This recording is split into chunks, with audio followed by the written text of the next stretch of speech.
La historia que estás a punto de escuchar no comienza con una guerra ni con una revolución, sino con algo mucho más silencioso.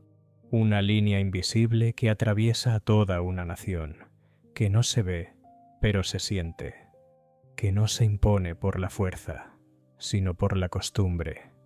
Es la historia de la India y de una herida que sigue abierta desde hace miles de años, la herida del sistema de castas. En el año 2025, en California, un caso judicial sacudió a una de las compañías tecnológicas más grandes del mundo. Un ingeniero de origen indio, descendiente de los Dalits, los llamados intocables, denunció a sus superiores por discriminación. Los periódicos lo presentaron como un conflicto moderno, propio del siglo XXI, pero lo que realmente se estaba juzgando era una sombra del pasado que había cruzado el océano. Según una encuesta reciente, más del 30% de los indios que viven en Estados Unidos aseguran haber sufrido o presenciado actos de discriminación basados en la casta. En pleno siglo de la inteligencia artificial y los viajes espaciales, las personas siguen siendo clasificadas por su nacimiento, como si el tiempo no hubiera pasado. Para entender por qué, debemos retroceder miles de años hasta los orígenes de la civilización india, cuando los mitos y la historia todavía eran uno solo. Los textos más antiguos de la humanidad, los himnos de la Rig Veda, cuentan que el mundo nació del sacrificio de un ser divino llamado Purusha. Su cuerpo cósmico fue ofrecido a los dioses, y de cada una de sus partes surgieron los distintos órdenes de la sociedad.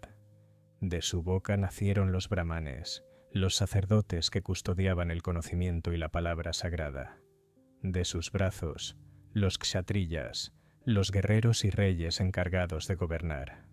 De sus muslos surgieron los vaishyas, los comerciantes y agricultores.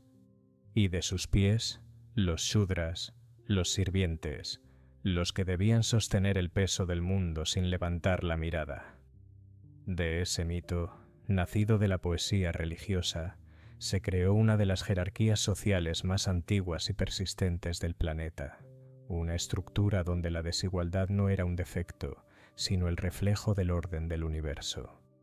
Cada persona tenía un lugar designado por los dioses, y desobedecer ese destino era atentar contra el equilibrio mismo del cosmos. Pero detrás del relato sagrado había una intención humana. Los brahmanes, autores de los textos, se convirtieron en guardianes del saber y del poder. Establecieron un sistema que garantizaba su supremacía espiritual y social. Los guerreros gobernaban, los comerciantes producían y los sirvientes obedecían. La desigualdad se transformó en virtud, la obediencia en deber, la sumisión en fe. Con el paso de los siglos, aquella idea se convirtió en costumbre. Las familias se casaban dentro de su propia casta, los oficios se heredaban, y el contacto entre castas distintas se consideraba impuro. Los límites no se defendían con espadas, sino con reglas invisibles. Nadie necesitaba una policía que vigilara, porque la vigilancia estaba en los ojos de todos, en los vecinos, en los ancianos del pueblo, en los sacerdotes del templo. Así fue como la India aprendió a vivir dentro de un orden rígido pero estable, un orden que ofrecía identidad, pertenencia y propósito, aunque a costa de la libertad individual. Cada persona sabía quién era, qué podía hacer y hasta dónde podía llegar. El nacimiento definía el destino, y la idea de romper ese ciclo era tan impensable como cambiar la órbita de las estrellas. El término casta, curiosamente, no pertenece al sánscrito. Lo trajeron los portugueses en el siglo XVI, cuando intentaban describir la compleja estructura social que encontraron en la India. La palabra original es varna, que significa color, y debajo de esas 4 varnas se extendían miles de jatis, grupos de linaje, oficio o religión.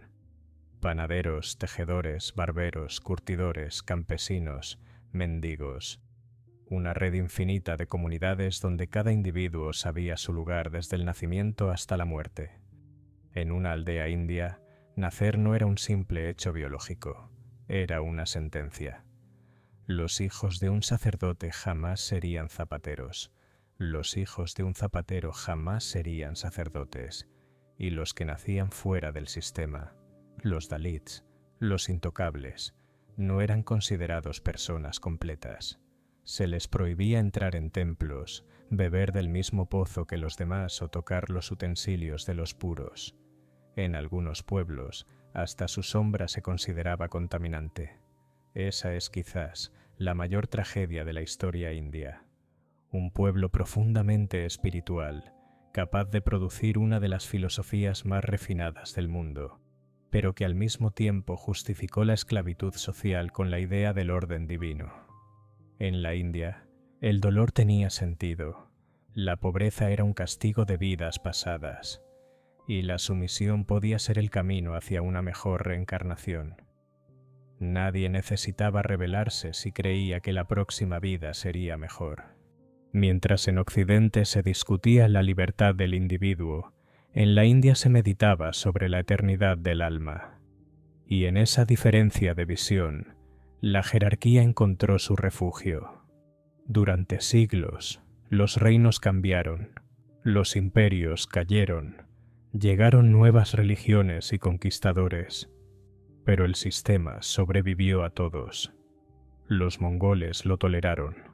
Los británicos lo estudiaron y lo codificaron, los reformadores lo denunciaron, pero nadie logró desmantelarlo del todo.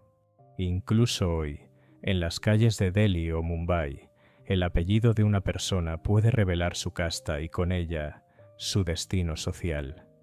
El sistema de castas no fue solo un orden político, fue una forma de pensamiento, un mapa mental. Dividió la realidad entre puro e impuro, alto y bajo, sagrado y profano. En ese mundo, un sacerdote y un campesino no solo ocupaban lugares distintos, vivían en universos diferentes. A lo largo del tiempo, hubo intentos de romper el ciclo. Reyes budistas, santos jainas, profetas hindúes, todos intentaron borrar las fronteras del nacimiento. Pero el sistema siempre encontraba la manera de adaptarse. Como una serpiente que muda de piel, cambiaba de forma para seguir vivo, y aunque las leyes modernas lo prohíben, la herencia permanece, en los matrimonios concertados, en la política local, en los barrios separados, en los templos que aún restringen la entrada según la casta. Es una herencia que se transmite sin palabras, una disciplina social que no necesita recordarse, porque vive en la costumbre. Los años recientes han traído esperanza. Los Dalits han accedido a universidades, a cargos públicos, a espacios que antes les estaban vedados. Pero cada logro convive con un recordatorio. El peso del pasado es lento, y la herida que deja una jerarquía milenaria no sana fácilmente. En la India moderna, los templos conviven con los rascacielos, los rituales ancestrales con la inteligencia artificial. Sin embargo, debajo de la superficie del progreso, las viejas categorías siguen latiendo. El país que envía satélites al espacio todavía lucha por liberarse de un orden nacido de un mito. Porque al final, el sistema de castas no fue solo una estructura social, fue una idea, y las ideas, cuando se hacen costumbre, son más difíciles de destruir que cualquier imperio.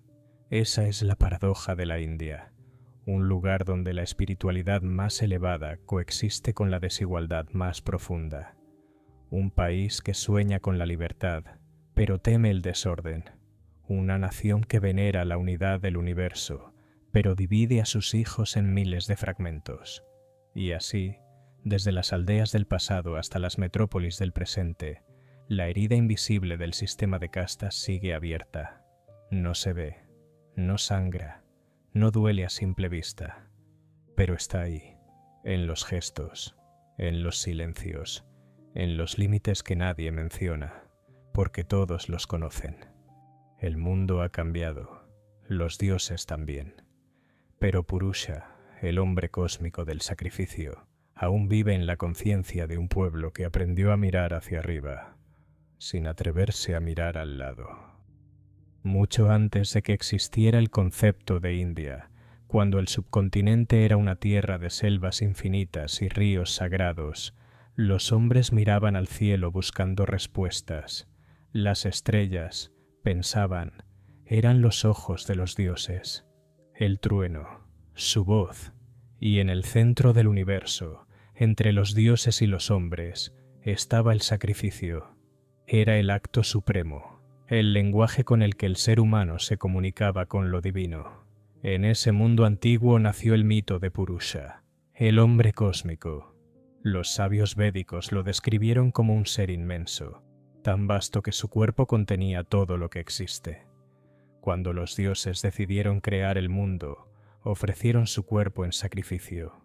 De su mente nació la luna, de sus ojos, el sol, de su aliento, el viento, y de sus miembros surgió la sociedad humana. De su boca nacieron los brahmanes, los sacerdotes que pronunciaban los himnos sagrados. De sus brazos, los kshatriyas, los guerreros y gobernantes.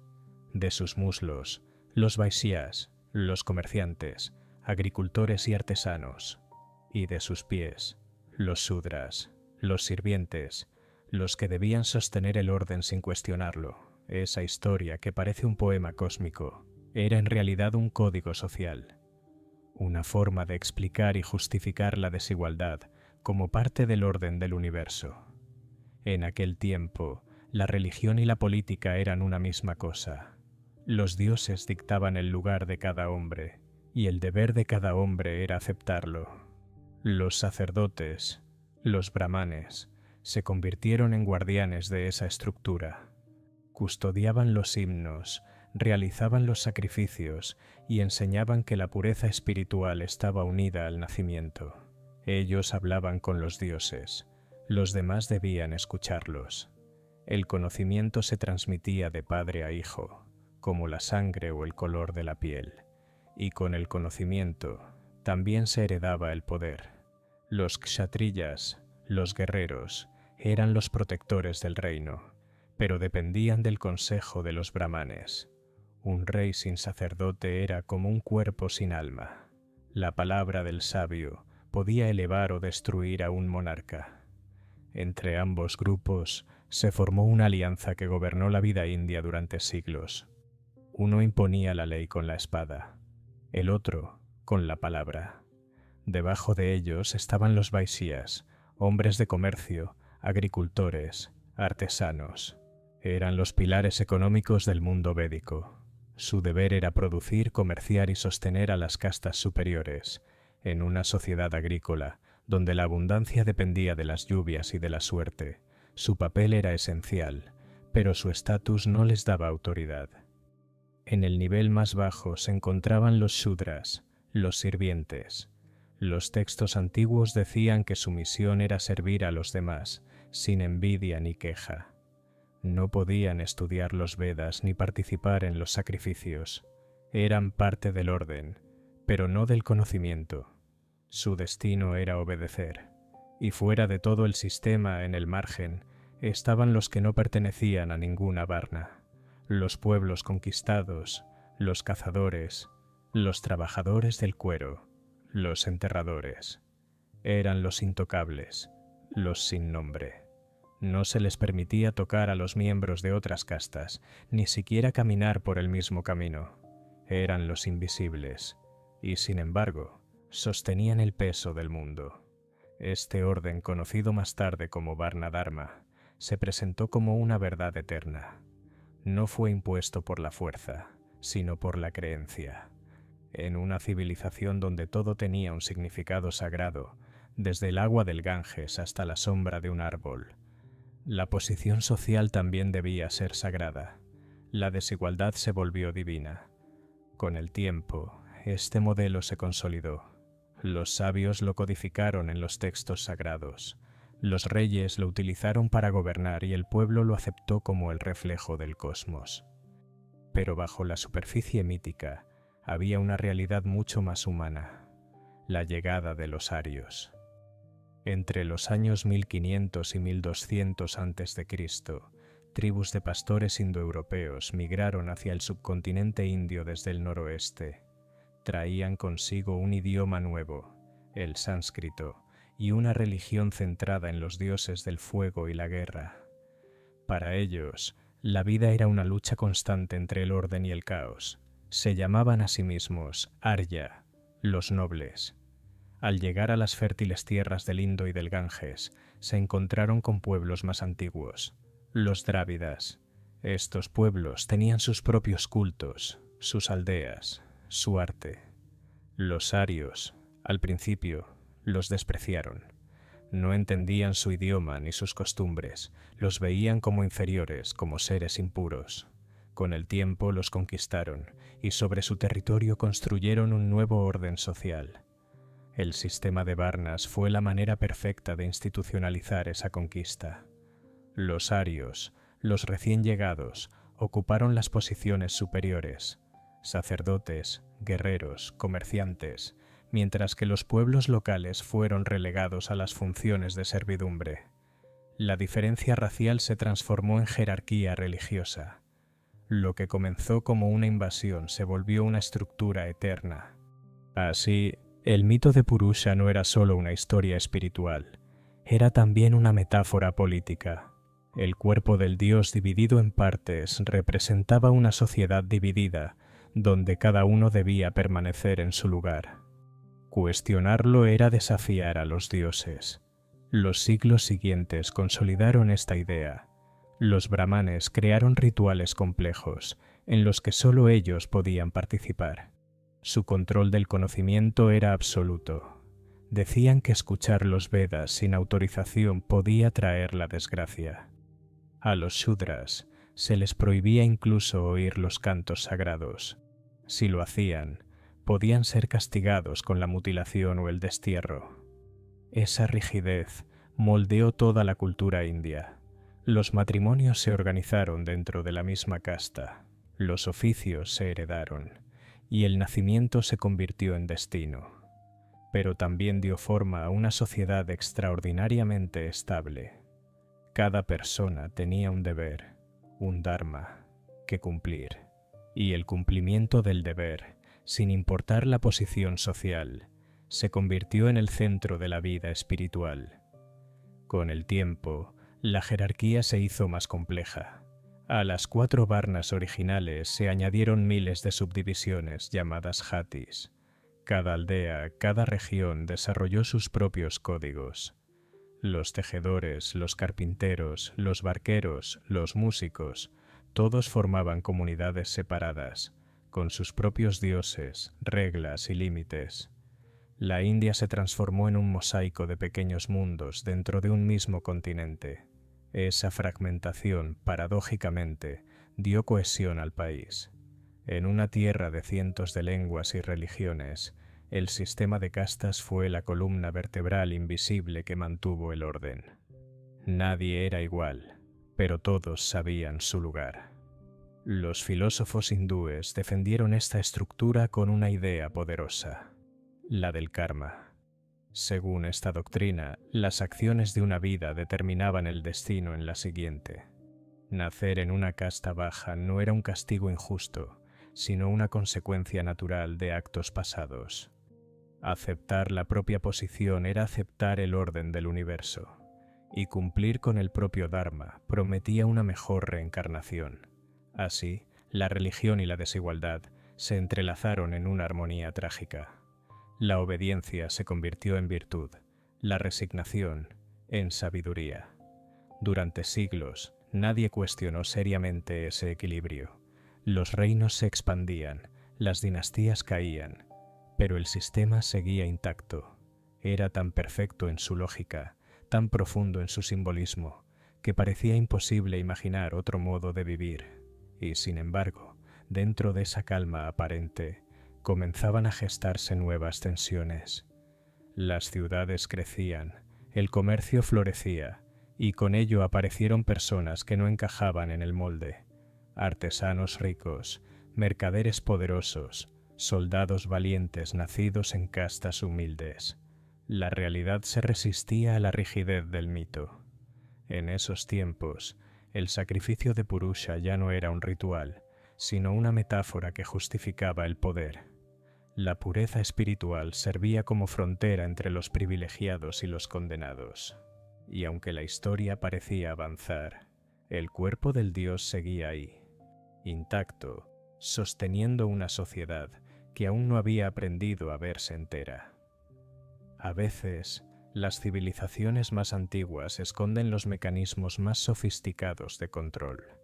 En la India antigua no se necesitaban cárceles ni cadenas, bastaba con una idea, la de que tu lugar en el mundo estaba escrito desde antes de nacer. Cuando las dinastías védicas comenzaron a construir sus reinos a lo largo del Ganges, el sistema de Varnas, aquel orden nacido del mito de Purusha, ya no era suficiente. La sociedad se había vuelto más compleja. Las aldeas se transformaban en ciudades, el comercio crecía, los ejércitos se expandían y el conocimiento se diversificaba. Ya no bastaba con dividir a las personas entre sacerdotes, guerreros, comerciantes y sirvientes. Había surgido un nuevo tipo de clasificación, más detallada, más intrincada y, sobre todo, más efectiva para mantener el control: las jatis. La palabra jati significa nacimiento.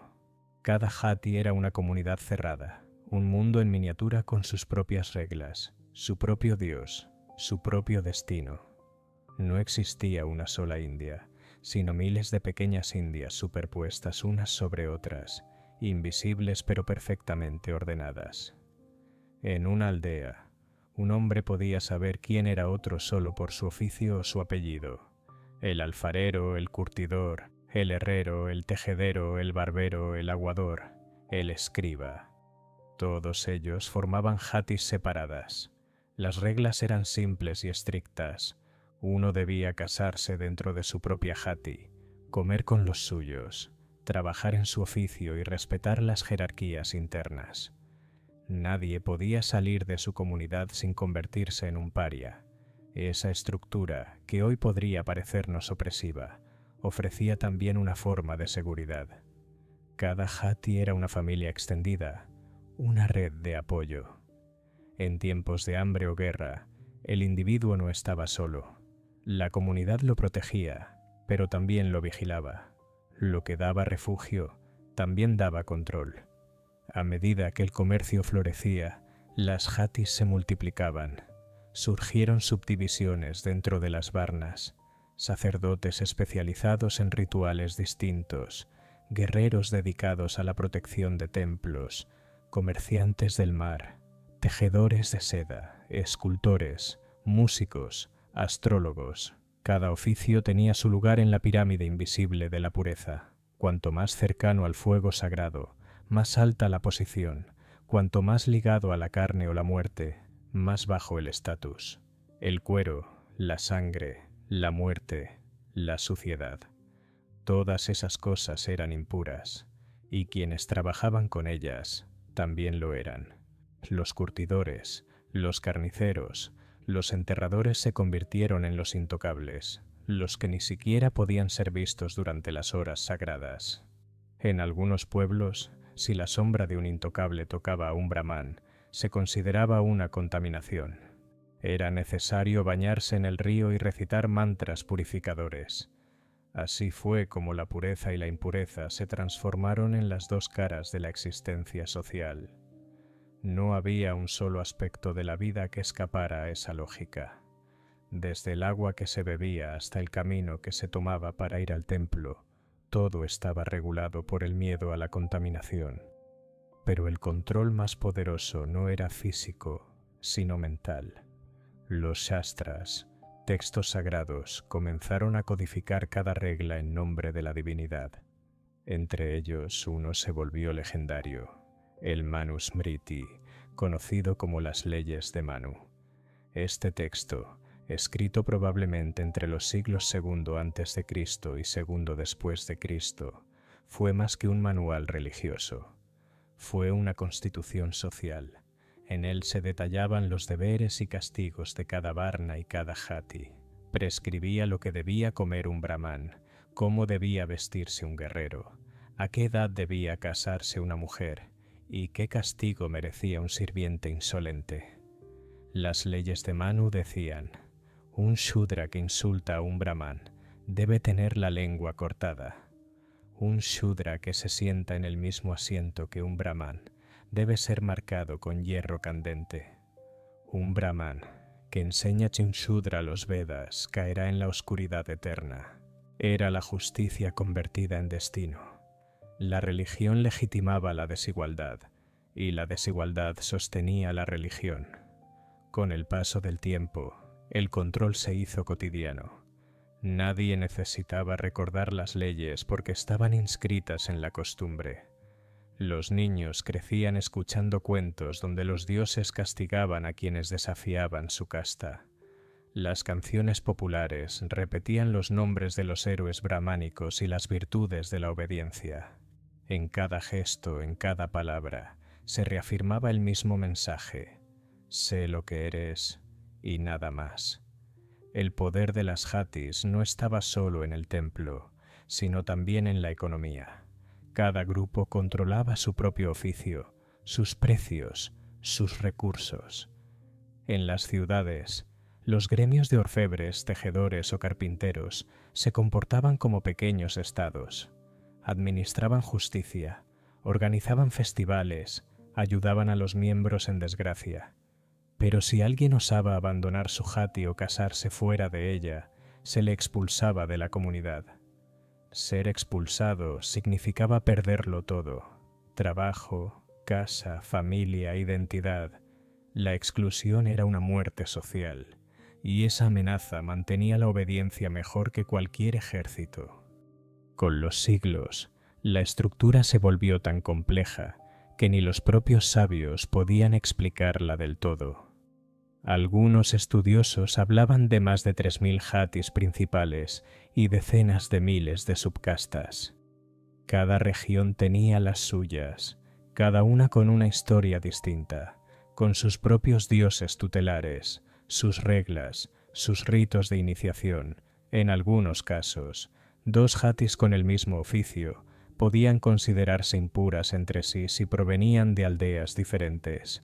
Así, la sociedad india se volvió un laberinto de purezas y contaminaciones, donde cada paso estaba regulado. La movilidad social era casi imposible, pero esa rigidez tenía una consecuencia inesperada. La India se volvió casi inmune al colapso. Mientras los imperios nacían y morían en el resto del mundo, la estructura interna del país permanecía intacta. Las invasiones podían arrasar los templos, pero no podían destruir los lazos invisibles de las jatis. Sin embargo, no todo era armonía. Las tensiones entre castas se manifestaban en forma de rebeliones, conversiones religiosas y movimientos espirituales. El budismo, el jainismo y más tarde el islam ofrecieron alternativas a quienes vivían oprimidos por el sistema. Muchos shudras y dalits encontraron en esas religiones un refugio, una promesa de igualdad ante lo divino. Pero el poder de la tradición era demasiado fuerte. Incluso dentro del budismo y del islam indio, las divisiones sociales persistieron. Los conversos llevaron consigo sus antiguos hábitos y los adaptaron a la nueva fe. La herencia del pasado sobrevivía bajo nuevos nombres. La gran paradoja del sistema de yatis era que nadie lo impuso por completo desde fuera. Fue aceptado por dentro. Cada persona encontraba en su lugar una identidad. Los poderosos lo justificaban como orden natural, los humildes como destino kármico, y entre ambos se tejía una red invisible de dependencia mutua. El control social no se mantenía solo por miedo, sino también por orgullo. Un alfarero podía mirar con desprecio al aguador, un curtidor podía sentirse superior al barrendero. Todos tenían a alguien por debajo. Esa ilusión de jerarquía infinita mantenía a la sociedad estable, mientras en su base Millones de hombres y mujeres aceptaban su posición como una parte inevitable del universo. En el corazón de esa estructura, el individuo no tenía sentido sin su comunidad. No existía el yo fuera del nosotros. Una vida sin Hati era como un cuerpo sin sombra, un vacío, y ese vacío era más temido que la pobreza o la muerte.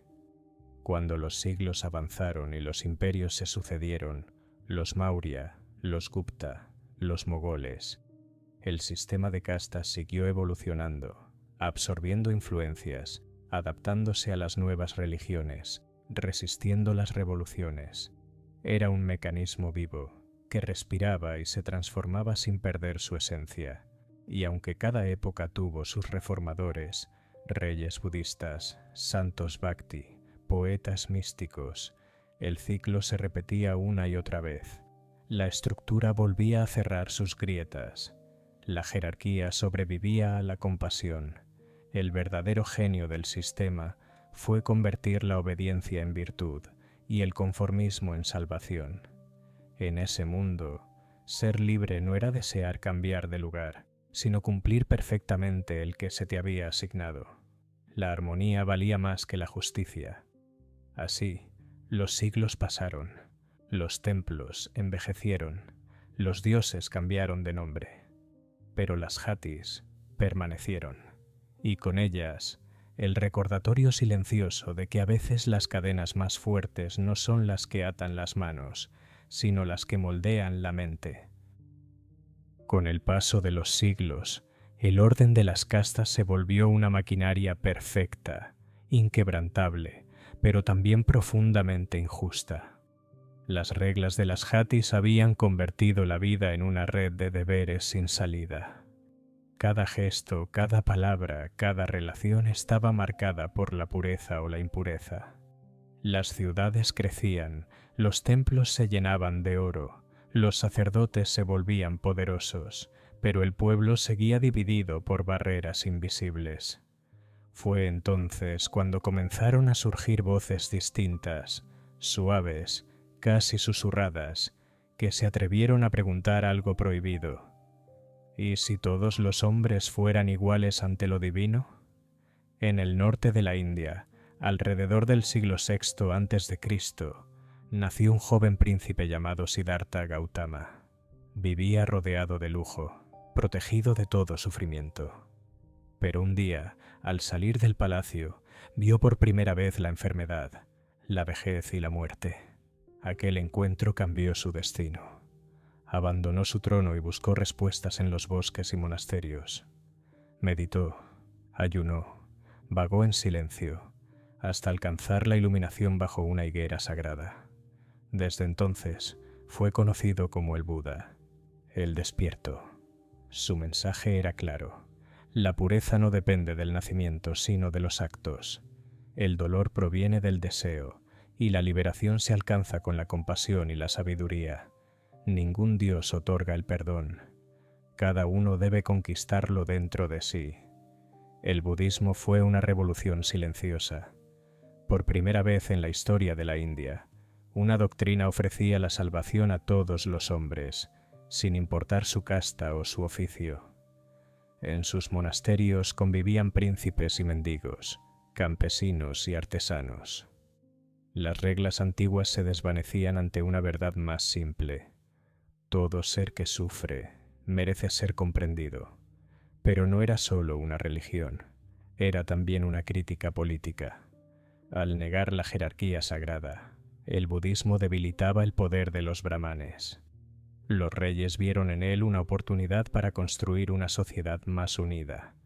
Uno de ellos fue Ashoka, emperador de la dinastía Maurya. Tras conquistar gran parte del subcontinente, presenció los horrores de la guerra y renunció a la violencia. Se convirtió al budismo y proclamó la ahimsa, la no violencia, como principio de gobierno. Bajo su reinado, la India vivió un breve momento de esperanza. Se construyeron hospitales, caminos, escuelas. Los decretos imperiales hablaban de tolerancia y compasión. Los monjes viajaban por Asia llevando el mensaje del Buda hasta Sri Lanka, Birmania, China. Parecía que el orden de las castas se desmoronaría, pero no fue así. Mientras el budismo ganaba adeptos, otro camino espiritual crecía en silencio: el jainismo. Su fundador, Mahavira, enseñaba que la liberación no se alcanzaba con plegarias, sino con la renuncia absoluta a la violencia y al ego. Para un jainista, dañar a un ser vivo, incluso a un insecto, era una falta grave. Muchos de sus seguidores vivían en extrema austeridad, caminaban descalzos, cubrían su boca para no inhalar accidentalmente una forma de vida. Su ideal era la pureza total, no solo social sino interior. El jainismo también rechazaba la autoridad de los brahmanes y la idea de una jerarquía divina. En su visión, cada alma es eterna y perfecta, solo necesita liberarse de las cadenas del deseo. Ambos movimientos, el budismo y el jainismo, se convirtieron en un espejo que reflejaba la hipocresía del sistema. Por primera vez, la India vio religiones sin sacrificios, sin castas, sin intermediarios. Las gentes humildes encontraron consuelo en sus enseñanzas.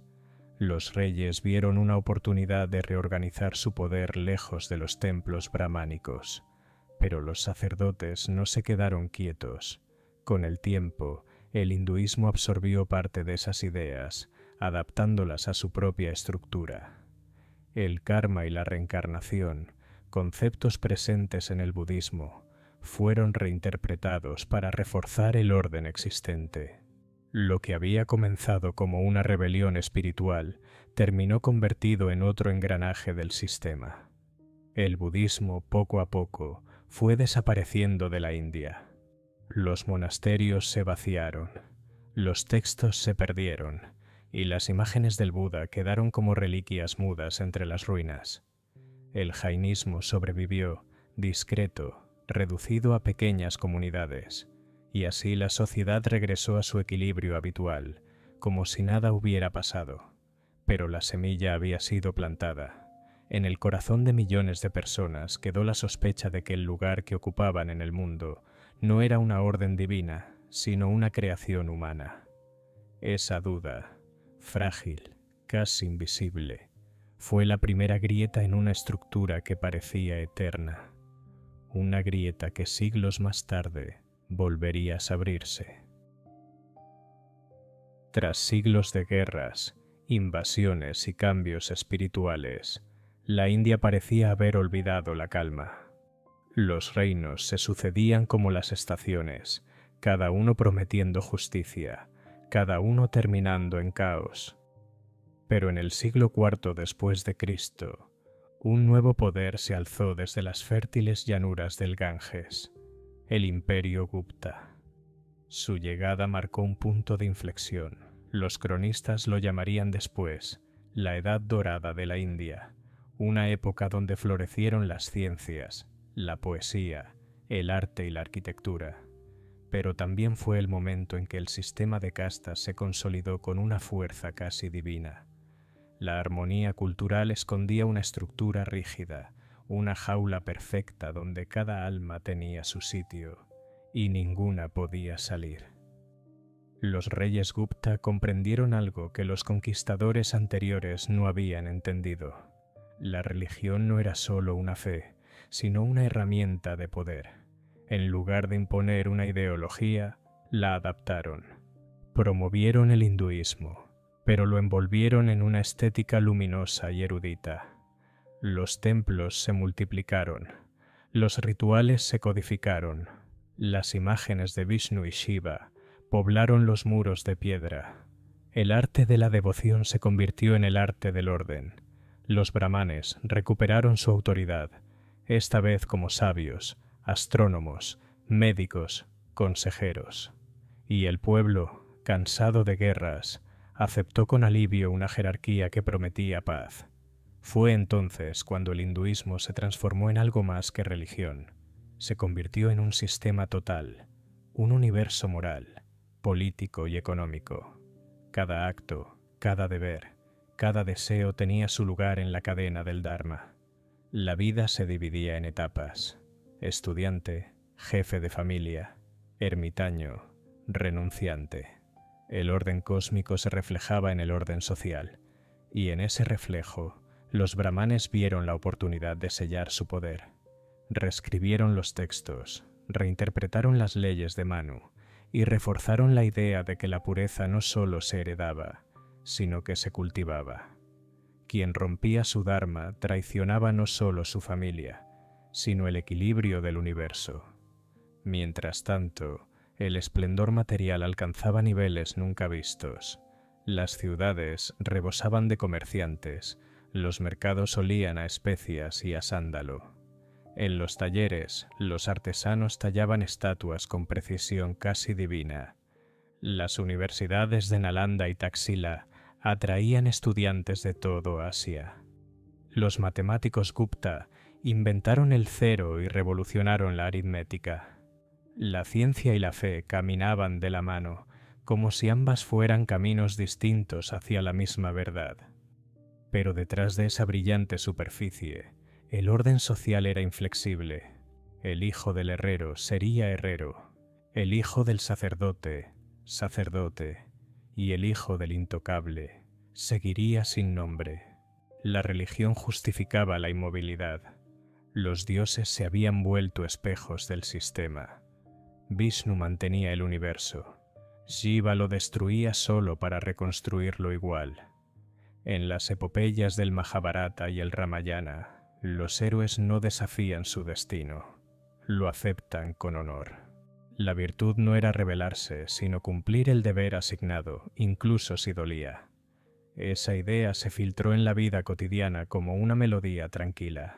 Los campesinos la repetían al arar, los comerciantes al negociar, los sabios al meditar. La obediencia se volvió una forma de espiritualidad. Sin embargo, no todos vivían esa edad dorada. En los márgenes, millones de personas seguían atadas a su oficio, excluidas de la educación y los templos. Las jatis se habían multiplicado, 3.000 castas, 25.000 subcastas, cada una con su propio dios y sus reglas.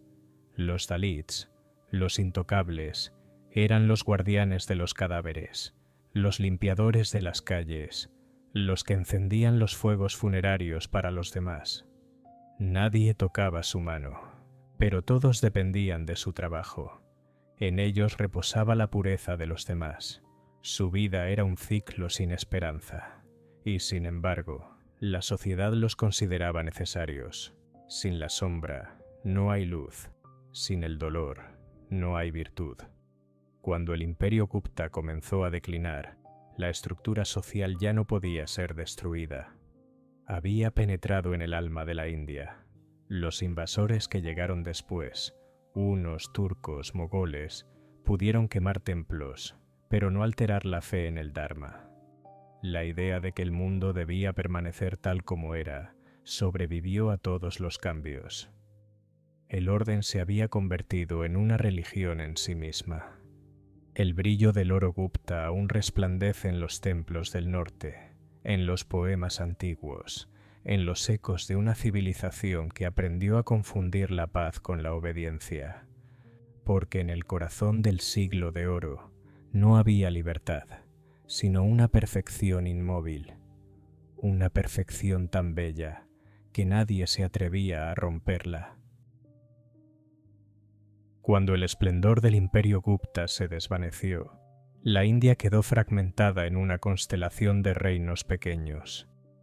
Los brahmanes conservaban su poder espiritual, los campesinos seguían obedeciendo el mismo Dharma, y los intocables seguían en la sombra. Pero más allá del horizonte se acercaba algo nuevo, no un ejército de dioses ni un rey con ambición de gloria, sino una idea. La idea de un solo Dios. Desde el noroeste, los vientos del desierto trajeron consigo la fe del Islam, y con ella, una promesa peligrosa para el orden establecido, la igualdad de todos los creyentes ante Alá. Los primeros invasores musulmanes llegaron en el siglo VIII. Eran comerciantes, exploradores, soldados de los califatos árabes. En los puertos de Guyarat y en las rutas del Indo trajeron especias, tejidos y palabras nuevas. Pero también trajeron otra visión del mundo. Un Dios sin forma, sin imágenes, sin templos. Mientras los hindúes adoraban miles de deidades talladas en piedra, los musulmanes oraban en el vacío de una mezquita. Era el encuentro de dos universos opuestos, uno que veía lo divino en todo y otro que lo veía en lo invisible. Durante siglos, el contacto fue intermitente. Comerciaban, discutían, se observaban con curiosidad y desconfianza.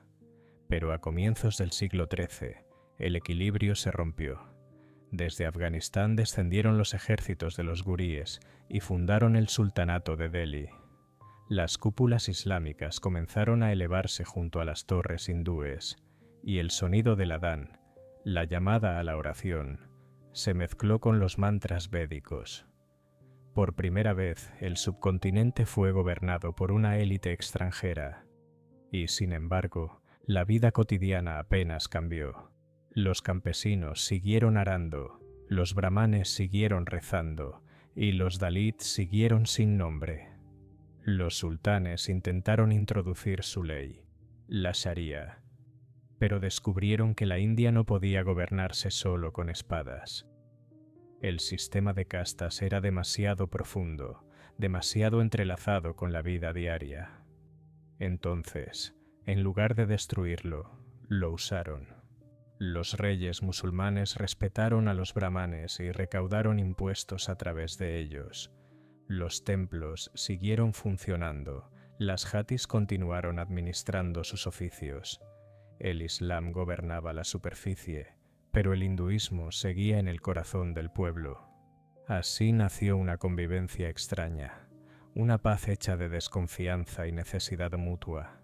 En medio de ese choque de mundos, surgió algo nuevo, el sufismo. Los místicos sufíes predicaban el amor universal y la unión con Dios a través de la devoción, no del miedo. Sus canciones, sus poemas y sus danzas cruzaron las fronteras religiosas. En sus reuniones, hindúes y musulmanes podían sentarse juntos, compartir pan y lágrimas. El sufismo se convirtió en un puente espiritual, y de ese puente nació un sincretismo único. Templos que parecían mezquitas, oraciones que sonaban a mantras, santos venerados por todos.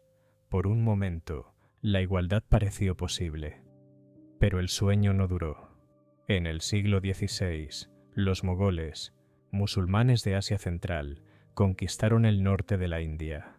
El más grande de ellos, Akbar el Grande, intentó una vez más unir a su pueblo. Abolió impuestos discriminatorios, permitió matrimonios mixtos y reunió en su corte a sabios de todas las religiones. Creó incluso una nueva doctrina, el Dini Ilahi, una fe divina que combinaba elementos del Islam, el hinduismo, el cristianismo y el zoroastrismo. Pero tras su muerte, el sueño de Akbar se desvaneció. Sus sucesores, más ortodoxos, volvieron a levantar muros donde él había trazado puentes. Cuando el último de los grandes mogoles, Aurangzeb, subió al trono, reinstauró la ley islámica, destruyó templos hindúes y prohibió los rituales no musulmanes. La armonía se rompió y la sociedad se endureció aún más. Los hindúes respondieron refugiándose en la tradición, reforzando el sistema de castas como escudo identitario. Paradójicamente, la opresión fortaleció el orden que debía desaparecer. El Islam trajo un nuevo Dios, pero no pudo borrar el antiguo mapa del alma india. La casta sobrevivió a los invasores, a los imperios, a las guerras. Y siguió esperando su próxima metamorfosis, como una serpiente que muda de piel, pero nunca de esencia. El rugido de los cañones británicos llegó a la India acompañado de otra revolución, la de la razón, la ciencia y la administración. A comienzos del siglo XIX, los barcos de la Compañía Británica de las Indias Orientales Ya controlaban los puertos y las rutas del comercio. Lo que había empezado como un negocio se transformó en un imperio. Los oficiales británicos, vestidos de lino blanco, observaban con una mezcla de fascinación y desconcierto a esa sociedad dividida por miles de castas. Intentaron comprenderla, clasificarla, medirla, ponerle nombres, y sin darse cuenta fijaron en piedra lo que antes era flexible. Los censos coloniales fueron el gran experimento del control. Por primera vez, cada aldea, cada familia, cada oficio fue anotado, etiquetado, archivado.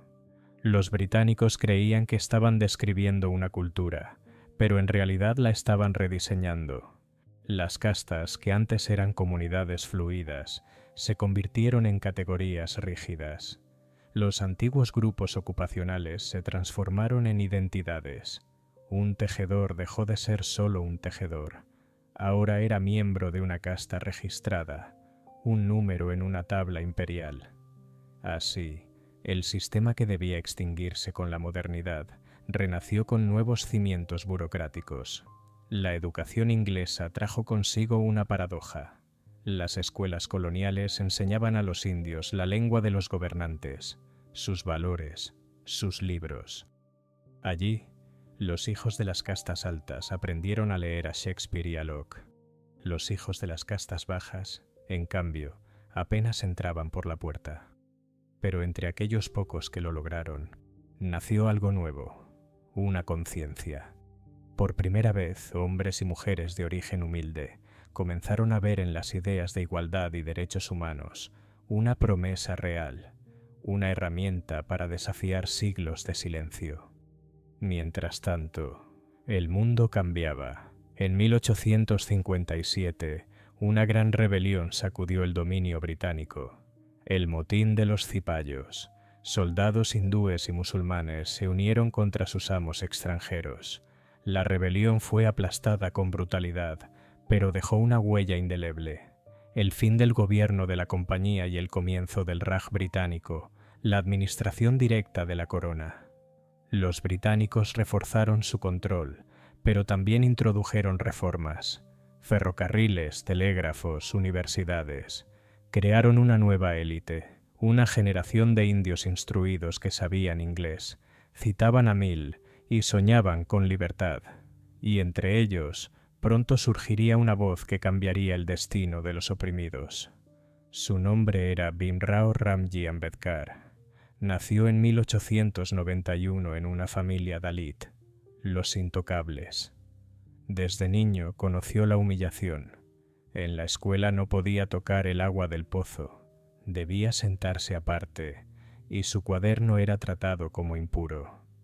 Pero la inteligencia y la determinación lo llevaron más lejos que a nadie antes que él. Estudió en Bombay, luego en Columbia y finalmente en Londres. Cuando regresó, traía consigo algo más fuerte que el conocimiento, una fe inquebrantable en la igualdad. Para Ambedkar, la casta no era solo una injusticia social, sino una enfermedad espiritual que corroía a toda la India, y decidió combatirla no con armas, sino con leyes. En las décadas siguientes, Ambedkar se convirtió en la voz de los sin voz. Fundó partidos, escribió libros, organizó marchas y desafió abiertamente a los líderes del movimiento de independencia.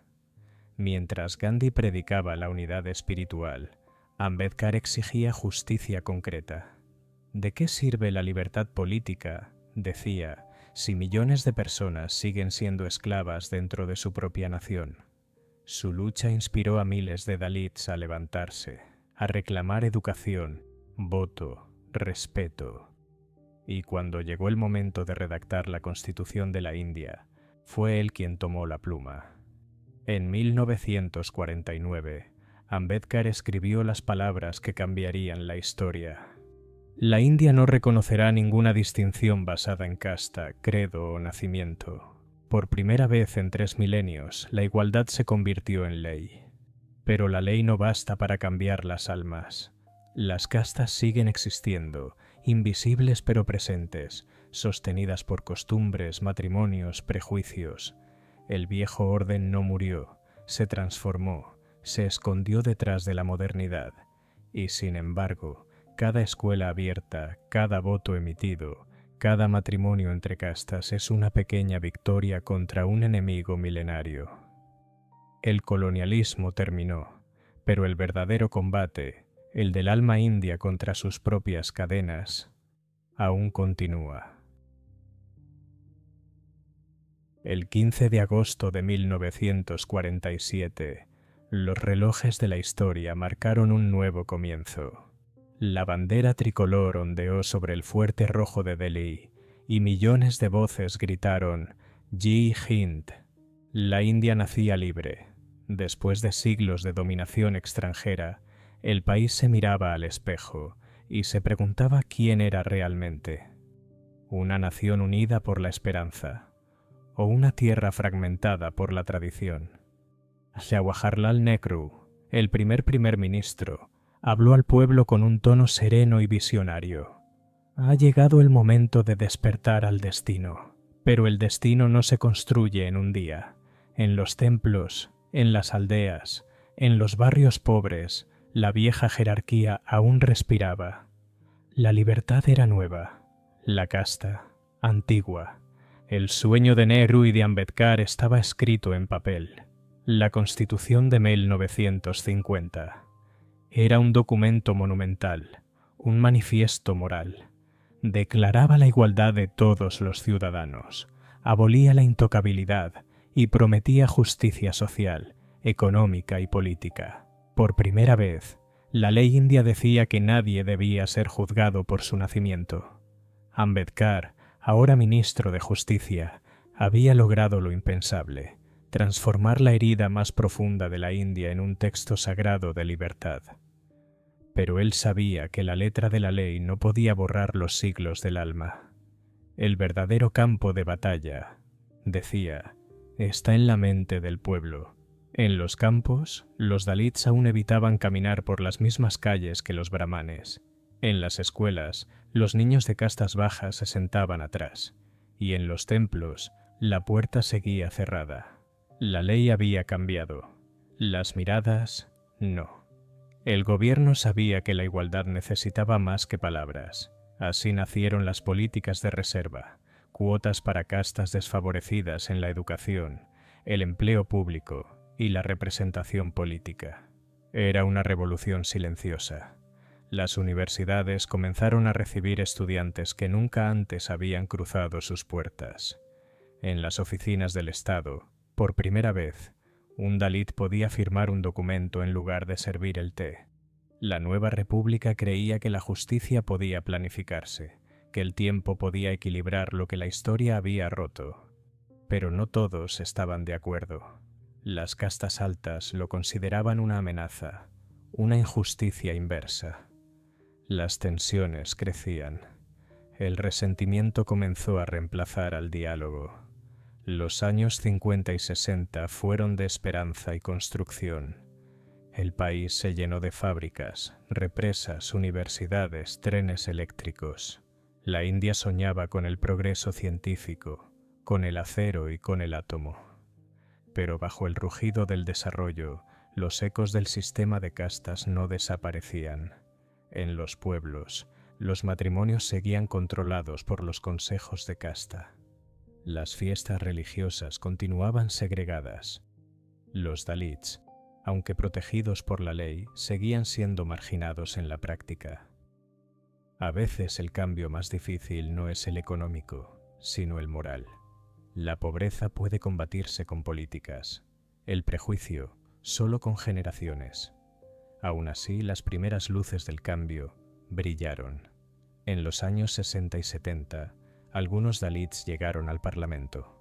Su presencia fue más que simbólica. Era una grieta en el muro de los siglos. En los medios, en las universidades, comenzaron a surgir voces nuevas.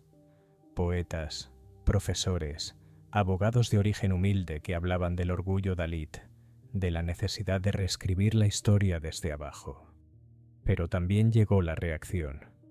En el campo y en las ciudades, Los ataques contra comunidades Dalit se multiplicaron.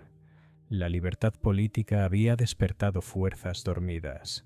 La rabia, el miedo, la pérdida del privilegio. El Estado intentaba mantener el equilibrio entre modernidad y tradición, pero el suelo temblaba. Los años 70 y 80 fueron décadas turbulentas. El país vivía crisis económicas, emergencias políticas y protestas sociales. La emergencia de Indira Gandhi, 1975 a 1977, suspendió libertades y dividió a la nación. Mientras el gobierno hablaba de disciplina, las calles gritaban desigualdad. Los movimientos Dalit se organizaron, inspirados por Ambedkar. En Maharashtra, jóvenes activistas formaron la Dalit Panthers, un eco de los Panteras Negras estadounidenses. Su mensaje era simple y poderoso: nos negamos a ser invisibles. A partir de entonces, la identidad Dalit se transformó de estigma en bandera. Pero cada avance traía violencia. Los años 80 vieron pogromos, linchamientos, aldeas quemadas. En los años 90, con la liberalización económica, la India entró en la era global. Internet, las multinacionales y la televisión cambiaron la cara del país. Y sin embargo, la vieja estructura seguía viva, adaptándose. Los partidos políticos comenzaron a usar las castas como herramientas electorales.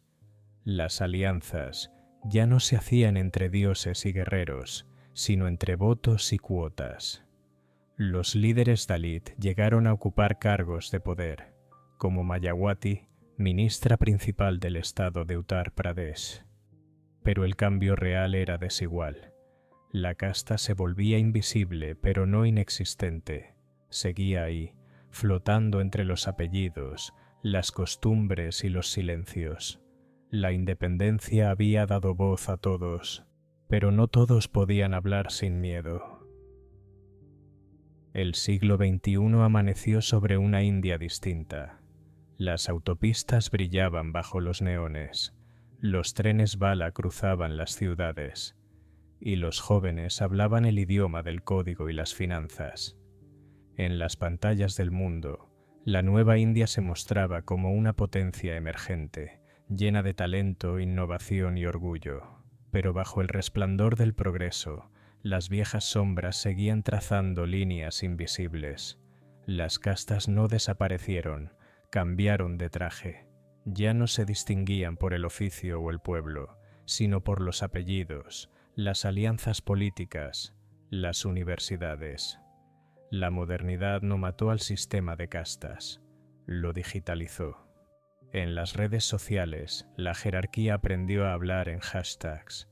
Los matrimonios entre castas siguen siendo la excepción, y en los portales matrimoniales, el campo religión convive con el de caste. En las empresas, los prejuicios adoptaron formas más sutiles. ¿Quién es promovido? ¿Quién lidera? ¿Quién es escuchado? La meritocracia, a menudo, se confunde con el privilegio. Mientras tanto, los Dalits comenzaron a ocupar un nuevo espacio, el de la palabra. Influencers, académicos, artistas y periodistas de origen humilde narran su historia con voz propia. Su mensaje viaja más rápido que nunca, pero también enfrenta más resistencia.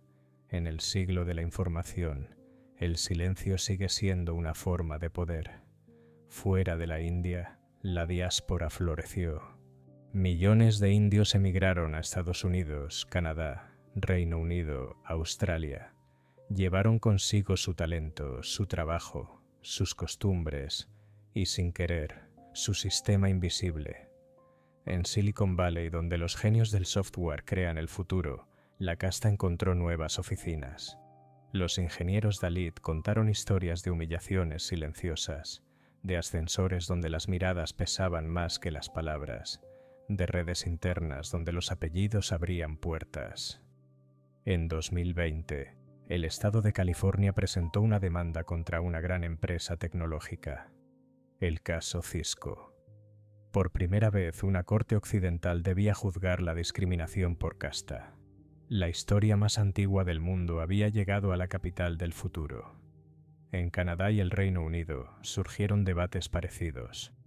Universidades introdujeron políticas para proteger a estudiantes discriminados por su casta. Organizaciones internacionales comenzaron a incluirla en la lista de categorías prohibidas, junto con raza o género. Era el reconocimiento de una herida global, una marca que viaja con las personas aunque crucen océanos. Algunos la niegan, otros la llevan en silencio. En las comunidades de la diáspora, la tradición sigue viva, templos separados, asociaciones familiares, bodas según la casta.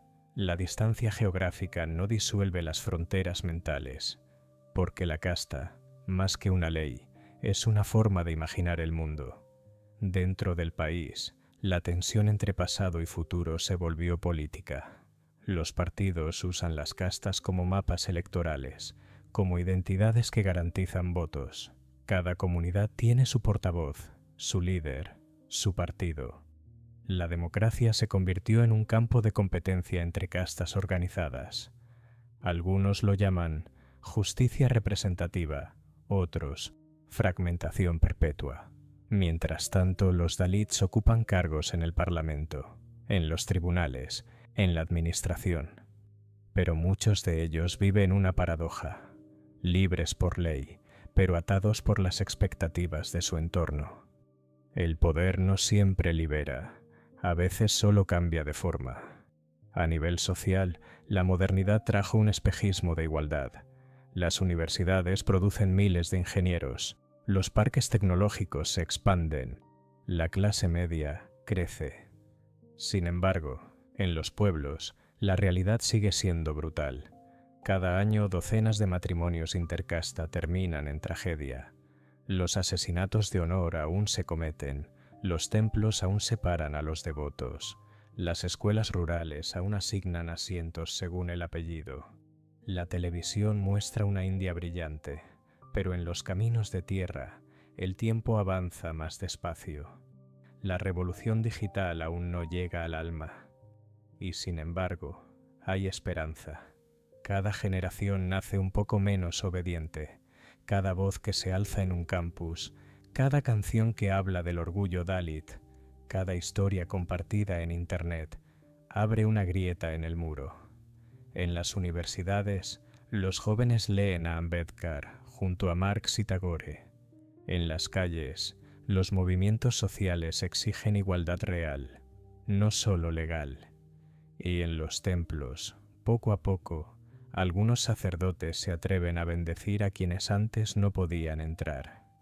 Tal vez el cambio no llegue en una revolución, sino en 1.000.000 de gestos pequeños, porque el progreso no se mide en cifras, sino en compasión. La casta fue el mapa del pasado, pero el futuro, si hay esperanza, pertenece a quienes se atrevan a imaginar un mundo sin ella. El silencio llega después de cada historia, y en ese silencio, la India parece escucharse a sí misma. Han pasado más de 70 años desde la independencia, pero las voces del pasado siguen hablando, como ecos que viajan por los templos, los mercados, los pasillos del poder. El sistema de castas, esa arquitectura invisible, no se sostiene ya en leyes, sino en hábitos, en gestos, en pensamientos que nadie cuestiona. Está en la manera en que miramos, en quién se sienta a la mesa, en quién toma la palabra primero. En cada ciudad moderna, entre los rascacielos de vidrio, hay barrios donde el tiempo parece detenido. El futuro y la tradición conviven pared con pared, como dos dioses que nunca aprendieron a odiarse, pero tampoco a compartir el mismo altar. La libertad llegó, pero no siempre trajo igualdad. El desarrollo llegó, pero no siempre trajo justicia. La India avanza, aunque arrastre las huellas de sus propias cadenas. La casta no es solo una palabra, es una forma de pensar el mundo, de organizar la vida, de definir lo puro y lo impuro, lo digno y lo indigno. Y por eso, incluso cuando se la combate, vuelve a aparecer disfrazada de otra cosa, de clase, de educación, de cultura, de poder. La verdadera libertad no consiste en destruir la casta, sino en dejar de creer que alguien debe estar por encima de otro. Cada generación escribe un poco distinto el mismo verso. Los jóvenes ya no se presentan con su apellido, sino con sus ideas. Las mujeres rompen las reglas del matrimonio. Los estudiantes protestan por la igualdad real. Los artistas reinventan los símbolos antiguos. En cada acto de rebeldía cotidiana, en cada historia contada sin miedo, el peso del pasado se vuelve un poco más liviano. Quizá la India nunca deje del todo atrás su sistema de castas, porque las raíces más profundas no se arrancan, se transforman. Tal vez el futuro no consista en olvidar, sino en recordar de otra forma. Recordar que cada jerarquía nació del miedo y que la dignidad nace del reconocimiento del otro. El cambio, como el sueño, no ocurre de golpe, llega despacio como el amanecer, cuando el sol no rompe la noche, sino que la disuelve con paciencia. Y así termina esta historia, no con un final, sino con una pregunta. ¿Puede una nación realmente liberarse de lo que fue durante milenios? ¿Puede una sociedad escribir su destino sin mirar atrás?